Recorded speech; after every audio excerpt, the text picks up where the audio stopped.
There is perhaps a glimmer of hope tonight. The UAW could be inching closer to a tentative deal. Let's get you caught up on today's headlines so far. First off, talks have been going into the night, and that many believe is a solid sign that things are at least heating up. Last night, we're told both sides are working until about 11 p.m. But one of the big sticking points seems to continue to be the use of temporary workers, which is issue number one for many of the strikers. Meantime, there are new questions about what happens when a tentative deal is eventually released or reached. Business editor Rod Maloney live at the Grand River Assembly Plant in Lansing tonight. Rod, it doesn't mean an immediate return to work, certainly.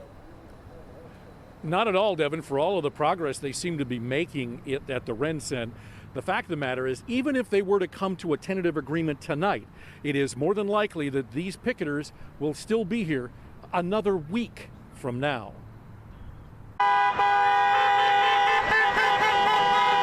Day 10, Lansing picketers like strike captain Sean Eaton of UAW Local 652 brace for the long haul. How long do you think you'll be out here? I think it could be probably a couple months. He may not be that far off. Let's put this on a timeline. As with past practice, when they get a deal, the union announces a tentative agreement. That sets wheels into motion to possibly end the strike. In the first 24 to 36 hours, two things happen simultaneously.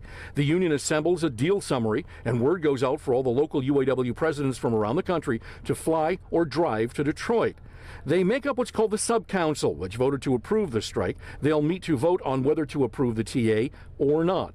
Should they say yes at that same meeting, they will also take a vote whether to send line workers back to the plants right away or wait until the rank and file ratify. If all goes smoothly, the UAW would likely hold a press conference to give a broad overview of the contract, but no specifics. Over the next few days comes ratification. This is a process that usually takes 2 weeks. The union's going to try and keep it down to 1. First comes educational meetings at local UAW halls where the deal's explained. They usually wait a couple of days to hold the ratification votes. This time it's likely to happen within a day or two. Then the national UAW office takes a day or two to count the votes. Once that's completed, if the rank and file give thumbs up to it, everybody goes back to work. If not, it's back to the picket line. And so this could go quickly, it could take a long time, and we have no way of knowing. In the meantime, we wait for that signal that they're going into marathon talks around the clock. If they get there, we know we're on the doorstep. Back to you. I mentioned the temporary workers issue. Does that appear to be the main holdup right now, or is it something else?